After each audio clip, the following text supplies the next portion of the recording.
Okay, so for people who weren't here yesterday, we were in the middle of discussing this article that I found in the New York Times 2 years ago. Uh, that's called Rather Than Fight or Flee, Take Responsibility. And it's talking about, instead of just automatically reacting to something someone says or does and getting upset and angry, to pause and see that our response is coming from us. Nobody made us angry. Nobody made us arrogant. Nobody made us jealous. That these kinds of disturbing emotions are coming from within us due to the way we're conceiving in something, and to take responsibility for that instead of blaming others for what we feel. Yeah, which is our usual thing. Why am I unhappy? Because he said this, she said this. Blame, blame, blame. Yeah. Um, it's quite interesting because this is what's going on in the media right now. The dear Prez has yesterday unveiled a another one of his tweets putting women down. It happens to be a woman who is in a talk show and making a derogatory mark about her and some people are justifying his response, saying that the people on this talk show criticize him too much, so he is right in criticizing them back. And, and then there's this whole hullabaloo because it's another example of his demeaning women. So anyway, this is what the hot news in the country is. And the Prez has been watching a lot of TV. You would have think he'd been in the Oval Office, but maybe he has a TV in the Oval Office. I don't know. Anyway, so I'm saying this because it's an example of how, somebody said something and then he's reacting, it's their fault, they did this, I'm upset because what they're saying is unfair, blah, blah, blah, blah, blah. So we do the exact same thing, don't we? Yeah? Whenever we're unhappy, it's somebody else's fault. So the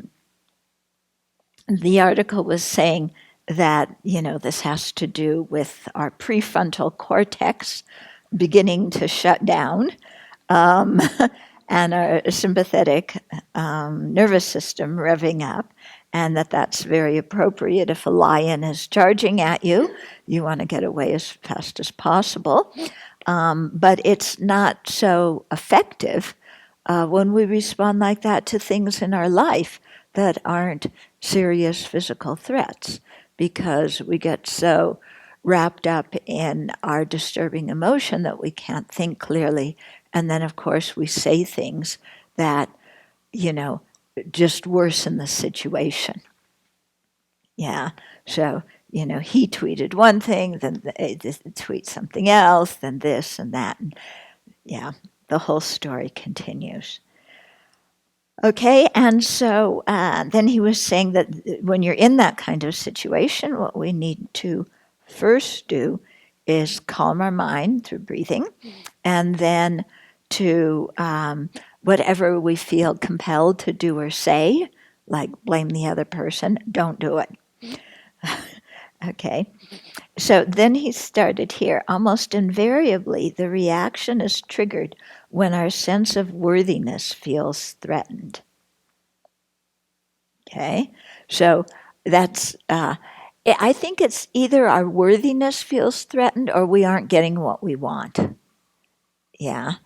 And sometimes the two go together. We aren't getting what we want, and so we interpret it as I'm unworthy, I'm bad, I don't fit in, something's wrong with me, or they're unfair, they're projecting wrong stuff about me, they don't understand me, whatever it is. So he had given the example that we read yesterday about how he said something in a meeting, one colleague said, "You're getting off the point, let's keep to the agenda," and then he slammed, to put her in her place, I guess. And so he said, what I realized in the moments after my colleague interrupted me was that I had to take responsibility for holding my own value. In other words, for having his own sense of worthiness, his own sense of self-esteem. So instead of letting our self-esteem rest on what other people think of us, we have to feel confident in ourselves, in our own abilities. If we feel confident in ourselves, then when other people criticize us, we don't feel wounded, we don't feel incompetent, we don't start doubting our own self-worth, because our self-worth isn't dependent on other people's opinions. It's dependent on our knowing that we have the Buddha nature. It's dependent on our knowing that actually admitting that we're wrong, admitting that we made a mistake, does not mean we're a bad person. Yeah. Somehow we think that admitting something means like we lose status, we're not worthwhile, so I can't admit making any mistake, I can't admit being at fault here.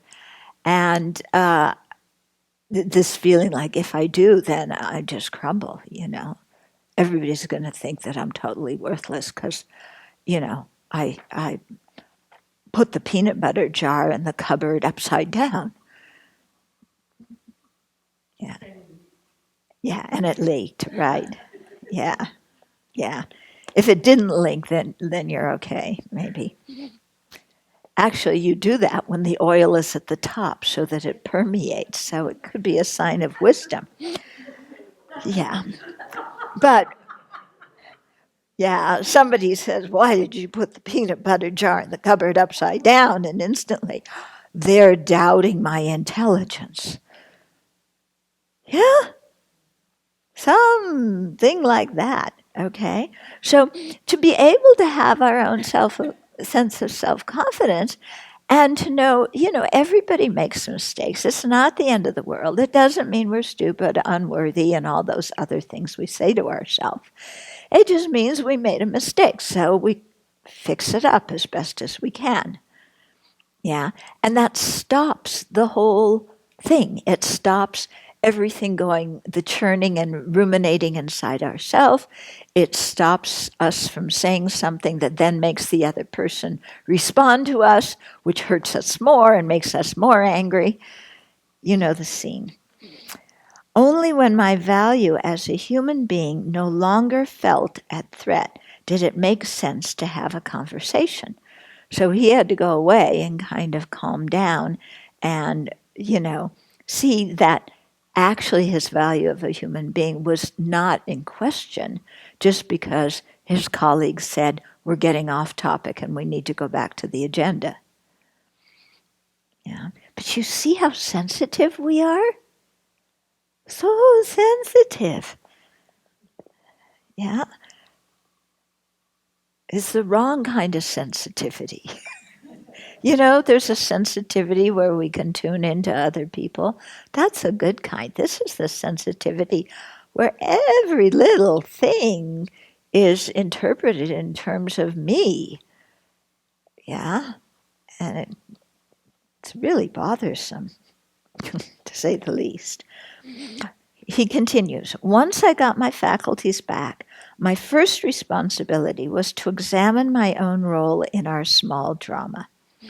Without judging her reaction or feeling compelled to get her to respond in any particular way, how would I help to create the conflict? Okay, so what's my role in it? Yeah, and I think, whenever there's a conflict with somebody else, to really look, what is my responsibility and what is their responsibility? Because often we get these things very confused and we blame ourselves for things that are not our responsibility, and we don't take responsibility for things that are. Yeah? As I reflected, it dawned on me that talking about my idea was partly an effort to bring attention to myself, when the agenda, in fact, was about something else. Oh, the first step in the conflict was he was talking about his idea, blah, blah, blah. So he realizes, I didn't have a very good motivation for doing that. I was trying to draw attention to myself. I was trying to make myself look important in the meeting. So, no wonder his colleague says, let's go back to the agenda. This is a side topic. Yeah, she was just, it was nothing personal against him. It was just dealing with the situation. Yeah. But his pride got hit because he was trying to make himself into a bigwig in the meeting. Okay? Reacting the way I did made me neither the leader, the colleague, nor the person I wanted to be. So after she said, let's go back to the agenda, and he made some remark towards her, which he didn't print in the article, he realized now, okay, he was responsible for his wrong motivation and his speech at the beginning that was off the topic. And then the way he responded by, cutting back at her, throwing something at her, it didn't make him look like a leader in the meeting. It didn't make him look like a colleague. And he also wasn't fulfilling his own need to be the kind of person he wanted to be. So that response, which was coming from, I've got to defend myself, yeah, actually wound up hurting him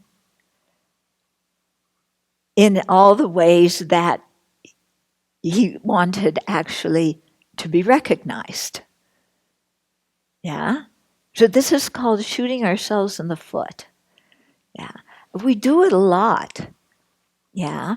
Our responses to things actually bring on very often the kind of thing, the kind of situation that we really don't want. Yeah.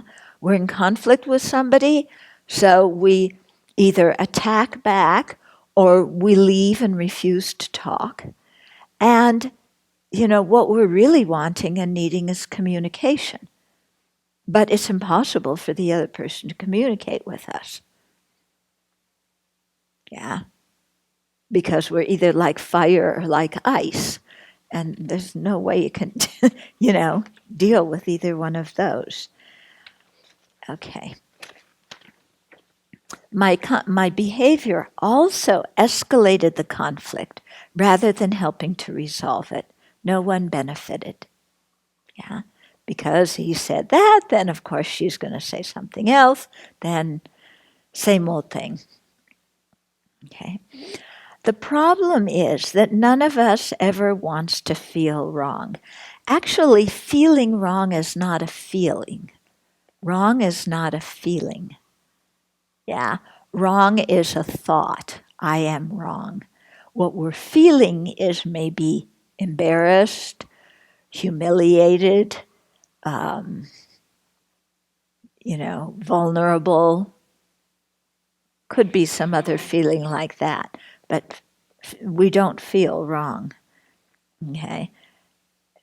So he says, no one of us wants to feel wrong, at fault, or even uncomfortable. So uncomfortable is a feeling, but wrong and at fault are not feelings, they're thoughts. Thoughts coming from our mind. Nobody's necessarily saying to us, you're wrong, you're at fault. We're saying that to ourselves.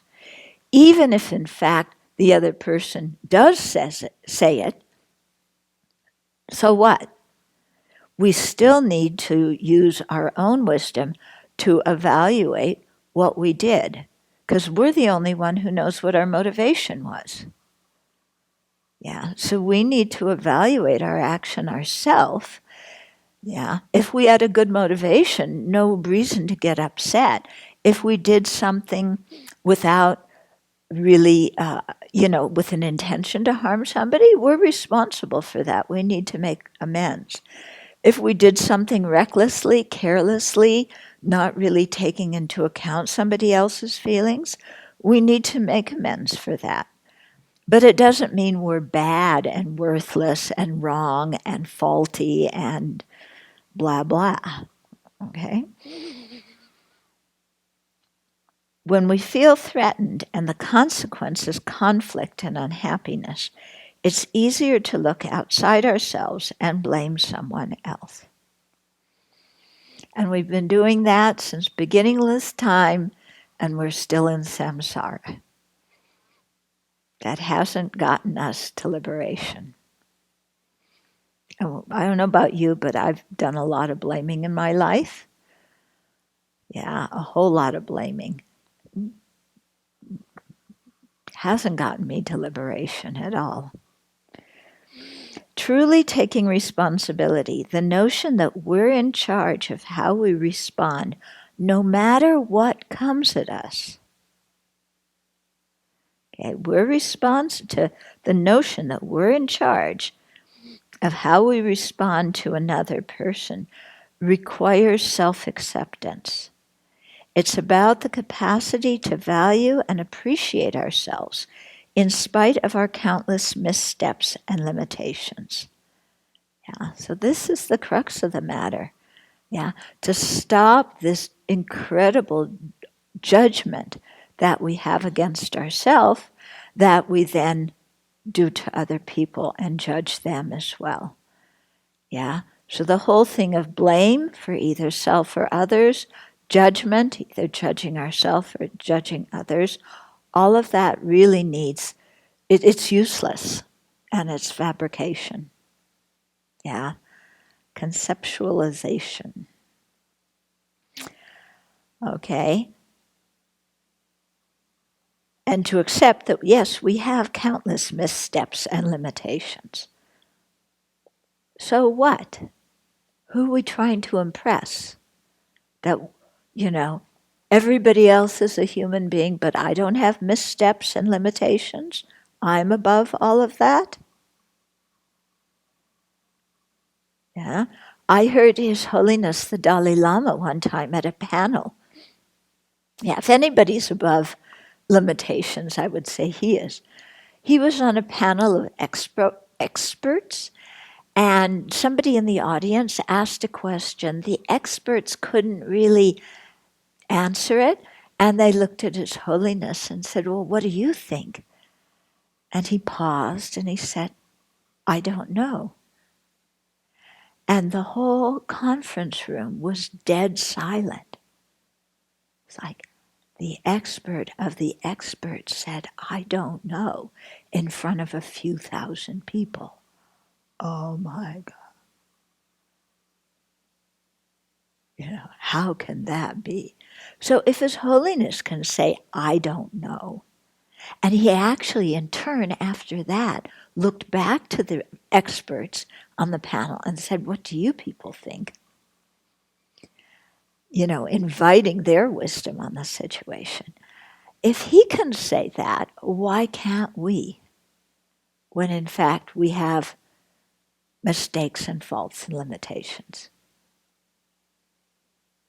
Yeah. It's just telling the truth. Yeah, that's all it is telling the truth. Okay, to say, yes, I messed that up, but that's not all of who I am. Actually, I don't think it is who we are at all. It's just an action. Let's not create an identity out of it. Shunryu Suzuki, author of Zen Mind, Beginner's Mind, captured this dual challenge in a wonderfully wry observance he made to his followers. All of you are perfect just as you are, he told them. And you could use a little improvement. Okay? So it was the improvement part I had in mind when I walked over to my colleague during a break and took responsibility for what I did. I felt better for it, and so did she. Yeah. So if he hadn't had done that, gone back to the person afterwards and taken responsibility, they would have continued a relationship in their office that was like walking on eggshells. You know how that is when you've had a conflict with somebody and you're still mad and they're still mad and both of you are too proud to, fix it up. And there's this tension in the air. So you just you're walking on eggshells all the time, waiting for the next bomb to drop. Yeah, they talk about the shoe dropping. Why do they say dropping a shoe? It doesn't harm anybody. But, for the next, because there's the tension in the air, because both people are holding on, and neither one's really taking responsibility for their part in the whole thing. Yeah. So that's why we live in many situations where there's tension. It could be in a family, in a work situation, with friends, in a monastery, it doesn't matter, even with our cats. Yeah. And you're like, what's Mudita going to do to me next time? Yeah. Instead of realizing, well, maybe I was petting her when she didn't want to be pet. Fair enough. Okay. So, this whole thing of taking responsibility, and owning that with the other person dispels all this tension. And it also makes us much more human with each other.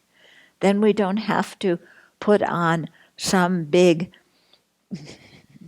Wizard of Oz, thing of, I am the wizard. Do not step past this line, or else I will butcher you. Sparkle, sparkle, thunder, lightning. Yeah. This is sometimes the way we are with other people, isn't it? Yeah. And we aren't happy. Yeah. And it takes so much energy to be like that with other people. When we just kind of accept ourselves, accept the other person, these things happen, let's learn from them. I don't have to defend myself. Because what are we defending anyway? Yeah, we had something with somebody. Yeah, did our body get hurt? No. Yeah, did our Buddha nature get hurt? Impossible. Did our mind get hurt? Well, maybe. Which mind? Yeah, the mind that sees, the mind that hears. Yeah, what mind got hurt? Yeah. Self-grasping mind, self-centered mind. Yeah. And the mind training teachings tell us that when that happens, that's really good. Yeah. Not necessarily pleasant, but good, beneficial. Because then we can see what our real enemy is and we can counteract it. Yeah. So, we have to make real clear in our minds, and this requires a lot of meditation again and again and again, that the real enemy is the self-centered mind, the self-grasping ignorance. Yeah, not other sentient beings. Yeah. Otherwise, if we think other sentient beings are the problem, how are we ever going to meditate on the kindness of sentient beings and generate bodhicitta? We won't be able to. Yeah? So if we admire bodhicitta and want to generate it, but still keep this stash of, well, yes, sentient beings are kind, but actually my unhappiness is their fault. Again, we're shooting ourselves in the foot. Yeah, no way to develop compassion with that attitude. Yeah. So we have to put some of this stuff down if we want to make progress on the path and get out of samsara. Yeah. And accepting ourselves really isn't that hard. Yeah. I think accepting pickles is harder. Yeah. At my ordination, when they served pickles every morning, that was hard. Yeah, pickles for I can't stand pickles at all for no matter what meal, but especially at breakfast. That was difficult. Yeah. But accepting myself, that, why does that have to be so hard? I mean, I'm better than pickles.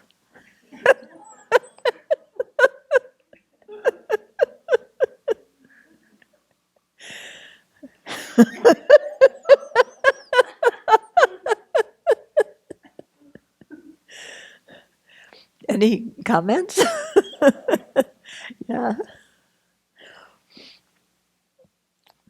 I don't think can you hear this? I don't think he talked about it in the article, but what I'm wondering, similar to the story you gave of the Dalai Lama, what was the effect on the other ones around him, and how when we're with the circle of people and we make a mistake and we admit it, how it affects other ones' ability to say, oh, if they can admit it, so can I. Yeah. Well, you just saw the effect of his doing that had on me. Yeah. I imagine it had a similar kind of effect on everybody else, too.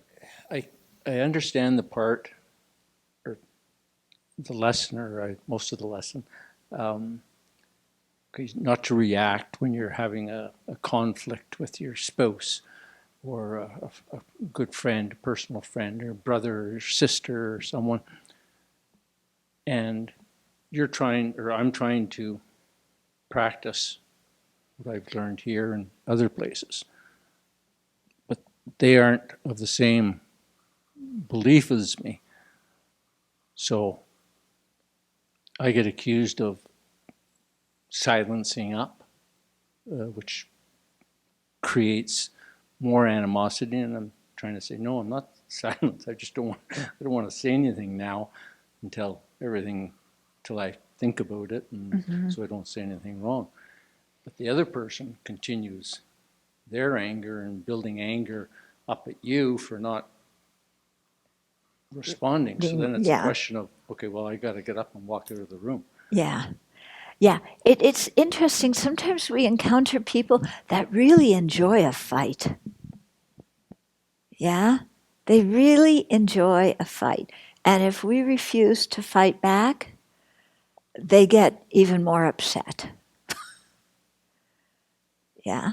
And so sometimes we just need to hold our ground and say, I'm not ready to discuss this yet, or I'll come back to you later and discuss it.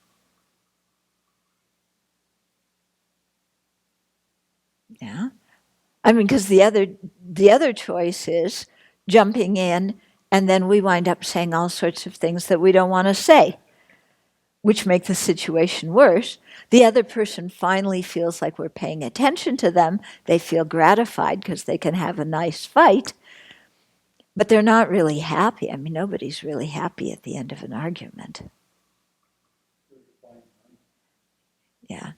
But I think just to say, again, it's the thing of telling the truth.